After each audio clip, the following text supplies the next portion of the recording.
Il est sorti en mer en pensant qu'il ne verrait que des déchets ordinaires après la tempête. Mais le conteneur rouge qu'il a tiré hors de l'eau cachait quelque chose de totalement différent. Ce qu'il y a découvert a changé sa vie à jamais. Abonnez-vous à la chaîne et dites-nous dans les commentaires d'où vous regardez. L'aube se levait sur la petite ville côtière de la même manière depuis des années, avec une régularité presque cruelle. Le jour n'arrivait pas franchement. Il s'installait lentement, comme s'il hésitait à chasser la nuit. L'air était froid, saturé d'humidité et de sel, et la lumière grise glissait sur les façades basses des maisons, marquées par le vent et le temps. Les murs semblaient avoir absorbé des décennies de tempêtes, de cris de mouettes et de silences résignés.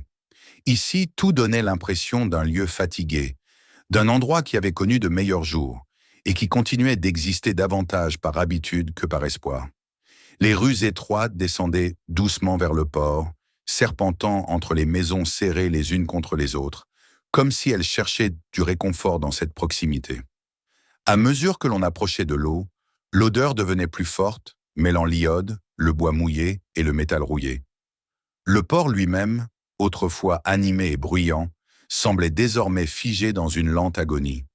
Les quais portaient les traces d'anciens chocs, de réparations de fortune, et les bateaux amarrés oscillaient paresseusement, grinçant doucement contre leurs amarres.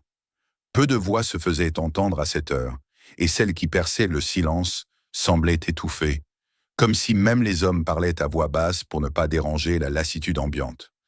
Dans l'une de ces maisons, à quelques pas du rivage, vivait Nathan Hale. Il était pêcheur, comme son père avant lui et le père de son père.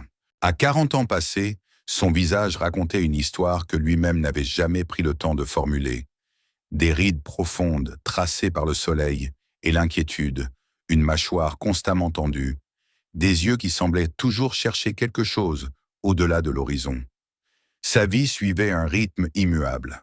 Il se levait avant l'aube, souvent avant même que le ciel ne commence à pâlir, avalait un café brûlant sans vraiment en sentir le goût, puis sortait dans le froid pour rejoindre son vieux bateau. Ce bateau était son outil de travail, mais aussi son fardeau. La peinture écaillée laissait apparaître le bois usé et le moteur toussait avant de démarrer, comme s'il fallait chaque jour le convaincre de tenir encore un peu. Nathan connaissait chaque bruit, chaque vibration, chaque faiblesse de cette embarcation. Il savait aussi qu'une panne en pleine mer pourrait lui coûter la vie, mais il n'avait pas les moyens d'en changer. Il partait pourtant, parce qu'il n'avait pas d'autre choix. L'argent manquait toujours. Peu importe combien d'heures il passait en mer ou combien de filets il relevait, le résultat était le même. Le soir, il comptait des billets trop peu nombreux pour couvrir les factures. Sa mère, alitée depuis des années, nécessitait des soins constants et des médicaments de plus en plus coûteux. Chaque visite à la pharmacie lui laissait un nœud dans l'estomac. Il faisait ce qu'il pouvait, mais il savait que ce n'était jamais assez. À cela s'ajoutait la distance avec sa fille, qui vivait dans une autre ville avec sa mère. Nathan envoyait de l'argent quand il le pouvait, essayant de rester présent malgré l'éloignement. Mais le sentiment d'échouer comme père le poursuivait sans relâche. Ces dernières années, la mer elle-même semblait l'avoir abandonné. Les poissons se faisaient plus rares, les prises diminuaient, et chaque sortie ressemblait davantage à un pari désespéré qu'à un travail honnête. Pourtant, ce matin-là, comme tant d'autres, Nathan prit la mer avec une lueur d'espoir fragile. Une tempête avait balayé la région quelques jours plus tôt, laissant derrière elle un chaos de débris flottants. Souvent, après un tel événement, les courants modifiaient les habitudes des poissons, et il espérait que cela jouerait en sa faveur. La surface de l'eau était étonnamment calme, mais cette tranquillité avait quelque chose de trompeur. La mer semblait lourde, comme si elle portait encore en elle la mémoire de la violence récente. Nathan avançait lentement, attentif, scrutant l'horizon et les vagues, cherchant le moindre signe d'activité. C'est alors qu'il aperçut quelque chose d'inhabituel, un objet sombre qui oscillait au loin. Au début, il pensa à un débris parmi tant d'autres, peut-être un morceau de quai arraché ou un ponton renversé par la tempête. À mesure qu'il s'approchait, un doute s'installa. La forme était trop régulière, trop géométrique pour être un simple reste de bois. Le cœur de Nathan se mit à battre plus vite lorsqu'il distingua les lignes nettes et les angles droits. Le métal reflétait faiblement la lumière grise du matin. Ce qu'il voyait là n'était pas un objet quelconque. C'était un conteneur de fret immense, couvert de rouille et de peinture rouge écaillée. Il resta immobile un moment, laissant son bateau dériver doucement. Le conteneur semblait s'enfoncer anormalement bas dans l'eau, comme si quelque chose de très lourd se trouvait à l'intérieur. Cette simple observation suffit à faire naître une multitude de pensées contradictoires. Sa petite embarcation n'était pas faite pour s'approcher d'un tel monstre de métal, encore moins pour tenter de le déplacer. Le danger était évident. Pourtant, une autre voix, plus insistante, se fit entendre en lui. Et si ce conteneur représentait une chance, une possibilité, même infime, de changer le cours de sa vie? Nathan pensa à sa mère, à sa fille, aux factures empilées sur la table de la cuisine. Il pensa aussi à la peur, à la mer, à ce bateau qui pouvait céder à tout instant. Longtemps, il resta ainsi, pris entre la raison et le désespoir. Finalement, ce fut le poids de la nécessité qui l'emporta. Il décida d'agir, conscient que ce choix le conduisait peut-être vers quelque chose d'irréversible. Il attacha des cordages comme il put et commença à remorquer le conteneur, dirigeant son bateau vers une portion isolée du littoral, près d'un ancien quai abandonné où l'on réparait autrefois les filets. L'effort fut immense. Heure après heure, il lutta contre le courant et contre les limites de son propre corps. Ses bras brûlaient, ses mains tremblaient, et chaque instant faisait craindre une rupture, un accident fatal. La mer semblait résister, refusant de céder ce qu'elle avait ramené à la surface. Lorsque le conteneur finit par s'échouer sur une langue de sable, Nathan était à bout de force. Il resta là, immobile, à regarder cette masse de métal posée devant lui. Le souffle court, les muscles endoloris, il comprit avec une clarté troublante que sa vie venait de franchir un seuil invisible. Il n'y avait plus de retour possible. Ce qu'il avait fait, il l'avait fait, et les conséquences, quelles qu'elles soient, allaient désormais le poursuivre. Il s'approcha lentement du conteneur, cherchant des outils de fortune pour forcer les portes rouillées. Chaque geste était accompagné d'une tension sourde, d'une attente mêlée de crainte et d'espoir. Alors qu'il s'apprêtait à tenter l'ouverture, Nathan ne savait pas encore que ce qu'il s'apprêtait à découvrir dépasserait tout ce qu'il avait pu imaginer, et que cette aube grise marquerait le début d'une épreuve bien plus vaste que la simple lutte pour survivre en mer. Nathan resta quelques instants immobile devant les portes rouillées du conteneur, comme si son corps cherchait à retarder ce qui allait suivre. Le silence autour de lui semblait anormalement dense, seulement troublé par le clapotis lent de l'eau contre le sable et le grincement lointain des structures abandonnées du vieux quai. L'air était lourd, chargé d'une odeur métallique mêlée à celle de l'humidité stagnante. Il posa ses mains sur le métal froid, sentant sous ses doigts les aspérités de la rouille, traces visibles d'un long séjour en mer. Il s'y prit maladroitement, avec des outils improvisés trouvés sur le quai et dans son bateau. Chaque tentative faisait résonner un bruit sec et creux qui lui paraissait trop fort, comme s'il annonçait sa présence au monde entier. Le métal résistait, grinçait, refusait de céder. Nathan sentit la sueur couler le long de son dos malgré le froid. À chaque effort, son esprit oscillait entre une impatience fébrile et une crainte sourde, celle de découvrir quelque chose qu'il ne pourrait plus ignorer. Lorsque la serrure finit par céder dans un craquement brutal, il recula d'un pas, le cœur battant. Les portes s'ouvrirent lentement, révélant une obscurité profonde à l'intérieur. Une odeur étrange s'en échappa, un mélange de bois ancien, de métal et d'air confiné. Nathan resta figé quelques secondes, cherchant à distinguer les formes dans la pénombre. Il s'attendait encore, au fond de lui, à voir des objets ordinaires, peut-être des appareils électroménagers, du matériel industriel ou quelques cargaisons sans valeur réelle.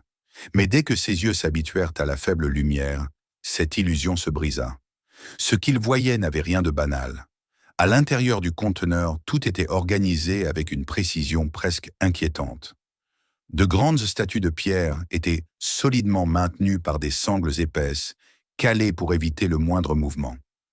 Leur surface était usée, marquée par le temps, et certaines semblaient représenter des figures humaines ou animales dont le regard figé donnait à Nathan un frisson inexplicable.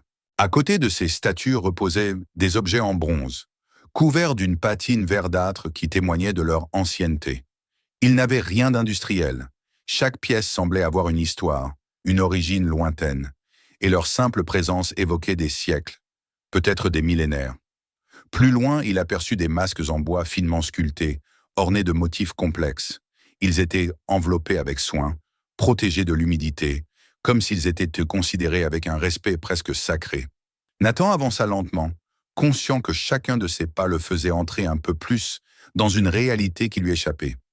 Il comprit rapidement que rien de tout cela n'était destiné à être vendu sur un marché ordinaire. Ces objets n'étaient pas de simples marchandises. Ils avaient une valeur culturelle évidente, une importance qui dépassait largement l'idée d'un gain rapide. Tout, depuis la manière dont ils étaient disposés jusqu'aux matériaux utilisés pour les protéger, indiquait une opération planifiée avec minutie par des personnes qui savaient exactement ce qu'elles transportaient. En fouillant davantage, il découvrit plusieurs caisses hermétiques, soigneusement fermées. Dans l'une d'elles, il trouva des documents. Le papier était protégé dans des pochettes étanches, et dès le premier regard, Nathan sentit son estomac se nouer. Il y avait des cartes, des itinéraires tracés à la main ou imprimés, reliant des ports de différents pays. Des noms d'entreprises apparaissaient, certaines lui semblaient vaguement familières, d'autres totalement inconnues. Il remarqua rapidement que plusieurs de ces sociétés étaient manifestement fictives, créées uniquement pour masquer des mouvements de marchandises. Les documents mentionnaient aussi des noms d'hommes et de femmes, accompagnés de photos floues et de signatures différentes. Rien n'était cohérent à première vue, et pourtant, l'ensemble formait un réseau complexe, une toile soigneusement tissée. Il y avait également des photographies de sites de fouilles, de bâtiments isolés, de hangars discrets.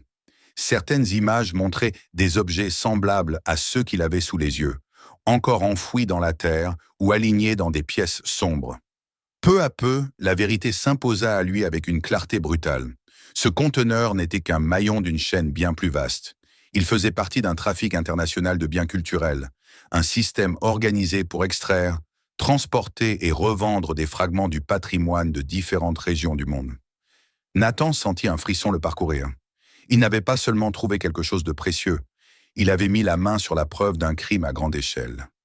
Deux pensées s'imposèrent alors à lui, avec une force presque écrasante. La première était évidente. Ce qu'il avait découvert ne lui appartenait pas. Ces objets avaient été arrachés à leur contexte, volés à des lieux et à des communautés qui ne sauraient peut-être jamais ce qu'ils avaient perdu. La seconde pensée, plus inquiétante encore, se forma presque immédiatement après. Ceux qui avaient organisé ce transport ne laisseraient jamais ce conteneur disparaître sans réagir. Ils le chercheraient et ils finiraient par le trouver. À partir de cet instant, la peur changea de nature. Ce n'était plus une inquiétude vague, mais une certitude oppressante.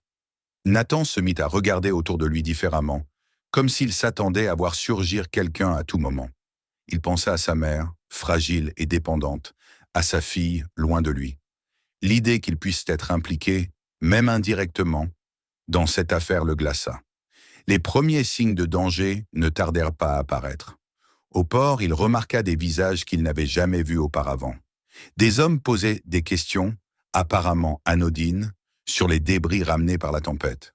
Leur intérêt était trop précis, leur manière trop insistante. Il aperçut aussi, un jour, une embarcation rapide au moteur puissant, bien différente des bateaux de pêche habituels.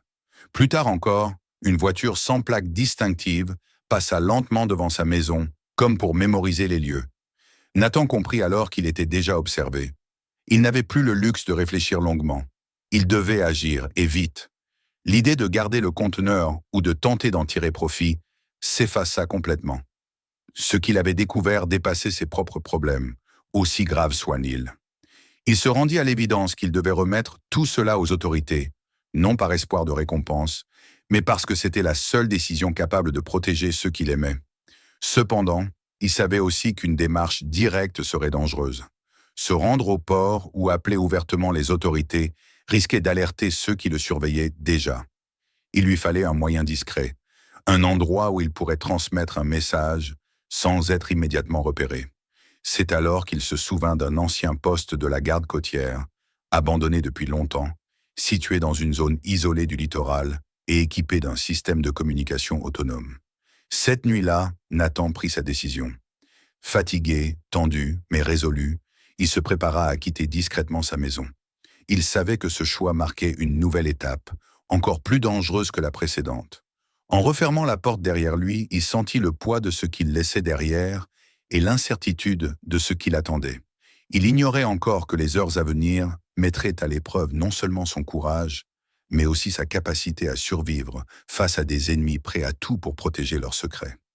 La nuit était tombée sans bruit, enveloppant la côte d'une obscurité épaisse qui semblait absorber chaque son. Nathan avançait prudemment le long du rivage, s'éloignant des lumières rares de la ville pour s'enfoncer dans une zone que plus personne ne fréquentait depuis des années. Chaque pas sur le sol humide lui rappelait qu'il n'avait plus droit à l'erreur. Ce qu'il portait désormais avec lui n'était pas un objet, mais une vérité dangereuse, et il sentait confusément que le temps jouait contre lui. Le souvenir du conteneur, de son contenu et des visages aperçus au port ne cessait de tourner dans son esprit. Les questions trop précises, les regards appuyés, la présence de cette embarcation rapide et de cette voiture silencieuse avaient effacé tout doute. Ceux qui cherchaient le conteneur n'étaient pas loin, et ils n'étaient pas des hommes à renoncer facilement. Nathan savait qu'il était déjà pris dans un engrenage qui le dépassait, mais il se refusait à devenir une victime passive. La zone qu'il traversait était faite de terrains marécageux, de rochers glissants et de hautes herbes battues par le vent. Le bruit régulier des vagues l'accompagnait, parfois rassurant, parfois menaçant. Au loin se dessinait la silhouette sombre de l'ancien poste de la garde côtière. Autrefois, cet endroit servait à surveiller les mouvements en mer et à coordonner les secours. Désormais, il n'était plus qu'un vestige, oublié de tous, mais Nathan savait que son système de communication autonome fonctionnait encore. Lorsqu'il atteignit le bâtiment, son cœur battait si fort qu'il craignait qu'on puisse l'entendre. Il entra avec précaution, refermant la porte derrière lui. L'intérieur sentait la poussière et le métal froid. Les équipements étaient anciens, mais intacts. Il se dirigea vers la radio, ses mains tremblant légèrement alors qu'il activait le système. À cet instant précis, il sentit le poids de sa décision. Il n'y avait plus de retour possible. Ce qu'il allait dire déclencherait une série d'événements qu'il ne pourrait plus contrôler. Il transmit un signal de détresse, utilisant les codes encore affichés sur un panneau jauni. Sa voix était basse mais ferme. Il expliqua qu'il avait découvert un conteneur suspect, qu'il contenait des objets de grande valeur culturelle et des documents indiquant un trafic international. Il mentionna le danger immédiat, la surveillance dont il semblait faire l'objet et la nécessité d'une intervention rapide. Lorsqu'il coupa la transmission, un silence pesant s'installa. Pendant un court instant, il se permit de croire qu'il avait réussi, qu'il avait fait ce qu'il fallait. Ce fut à ce moment-là qu'il entendit des bruits à l'extérieur, des pas, étouffés mais rapides, et le faisceau d'une lampe balayant les murs du bâtiment. Nathan comprit immédiatement qu'il avait été suivi. La peur jusqu'alors contenue se transforma en une urgence brutale. Il n'avait plus le temps de réfléchir. Il se dirigea vers une sortie secondaire, mais déjà les silhouettes se rapprochaient. Des voix basses échangèrent de quelques mots qu'il ne parvint pas à distinguer. Il s'élança dans l'obscurité, quittant le bâtiment pour se réfugier dans les marais environnants. Les herbes hautes lui fouettèrent les jambes. Le sol inégal menaçait à chaque instant de le faire chuter. Derrière lui, les faisceaux lumineux des lampes torches découpèrent la nuit, cherchant sa silhouette. Puis, le bruit sec d'un coup de feu retentit, déchirant le silence. Le son résonna longtemps, amplifiant la panique qui montait en lui. Nathan courait sans savoir combien de temps il pourrait tenir. Ses poumons brûlaient, ses muscles criaient grâce, mais il continuait, guidé par l'instinct et par la connaissance du terrain. Chaque détour, chaque bosquet, chaque ombre était utilisée pour tenter de semer ses poursuivants. Il ne pensait plus qu'à une chose, atteindre l'eau. Là-bas, il aurait peut-être une chance.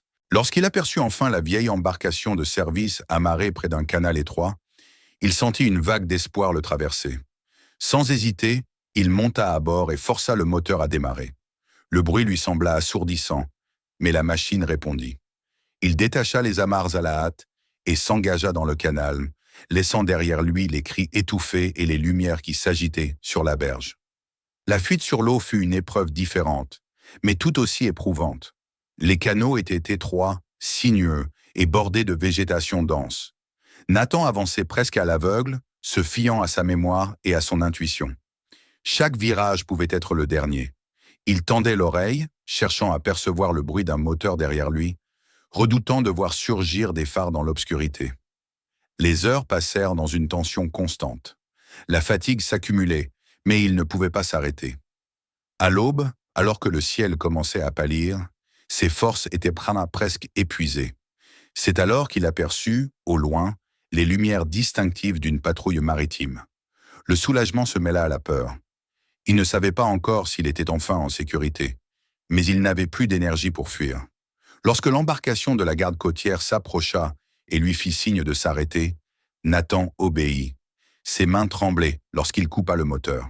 Les agents montèrent à bord, observant son état et l'expression de terreur encore visible sur son visage. À cet instant précis, il comprit que la nuit de fuite était terminée, mais que ce qui allait suivre serait tout aussi décisif. Le signal qu'il avait envoyé n'était pas resté sans réponse, et la vérité qu'il avait découverte allait désormais entrer dans un monde où il ne serait plus seul face au danger. Lorsque Nathan posa enfin le pied sur le pont du navire de la garde côtière, ses jambes faillirent céder sous lui. La tension qu'il avait portée toute la nuit se relâchait brutalement, laissant place à une fatigue profonde, presque douloureuse. Les agents l'entouraient, lui parlèrent d'une voix ferme mais mesurée, et même s'il avait du mal à suivre chaque mot, il comprit immédiatement une chose essentielle. Le signal qu'il avait envoyé avait été reçu, pris au sérieux, et avait déclenché une réponse bien plus vaste qu'il ne l'avait imaginé. On lui fit répéter son histoire, d'abord brièvement, puis avec davantage de détails. Il parla du conteneur rouge, de l'endroit où il l'avait échoué, de ce qu'il avait découvert à l'intérieur. Il évoqua les statues, les objets anciens, les masques, puis les documents, les itinéraires, les noms et les photos. À mesure qu'il parlait, il vit les regards des agents changer. Ce qui aurait pu passer pour le récit confus d'un homme épuisé prenait la forme d'un dossier solide, inquiétant, et manifestement d'une importance majeure. Peu après, d'autres hommes arrivèrent. Leur présence se distinguait immédiatement. Vêtements sobres, attitude calme, regards attentifs. On les présenta comme des agents fédéraux. À partir de cet instant, Nathan sentit que l'affaire lui échappait définitivement. Et paradoxalement, cette idée le rassura. Ce n'était plus à lui de porter seul ce fardeau. Le conteneur fut localisé, sécurisé, puis rapidement placé sous contrôle officiel.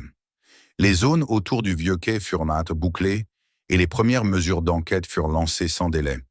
Dans les jours qui suivirent, Nathan eut l'impression de vivre dans un brouillard.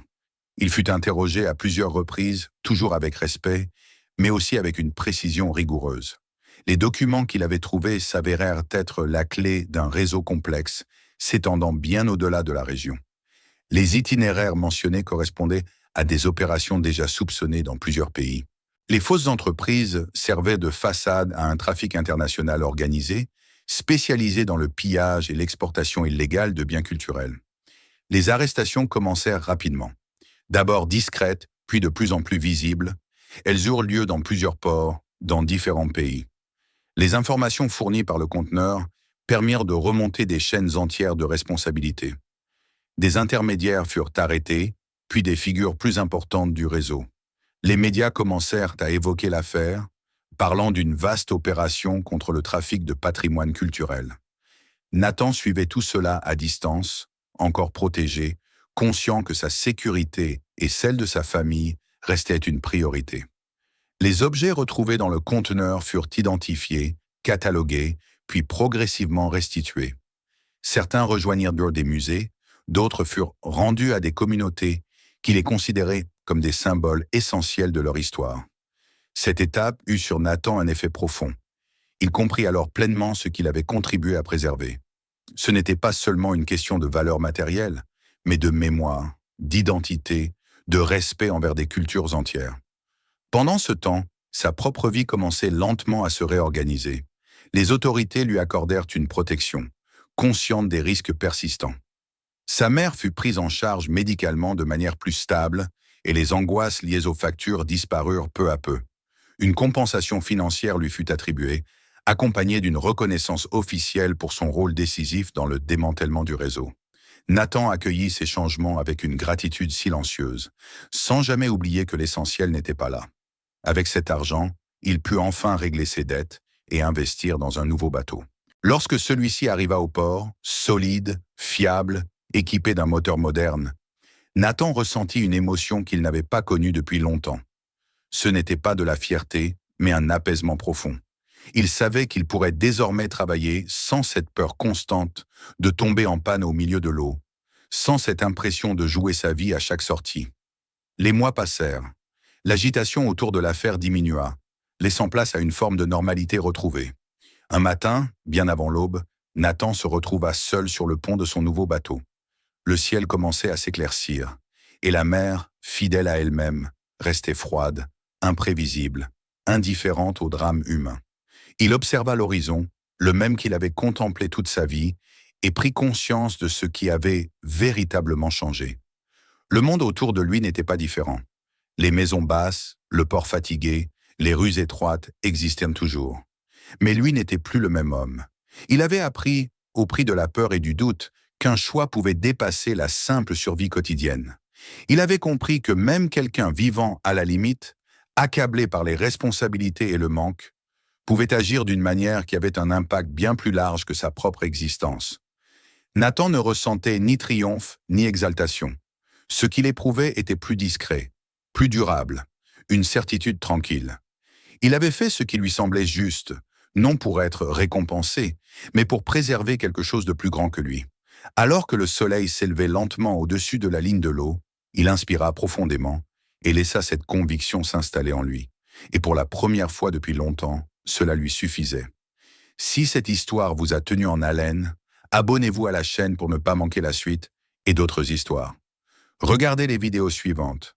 Elles contiennent encore plus de découvertes inattendues et de rebondissements du destin. Partagez cette vidéo et écrivez dans les commentaires d'où vous regardez.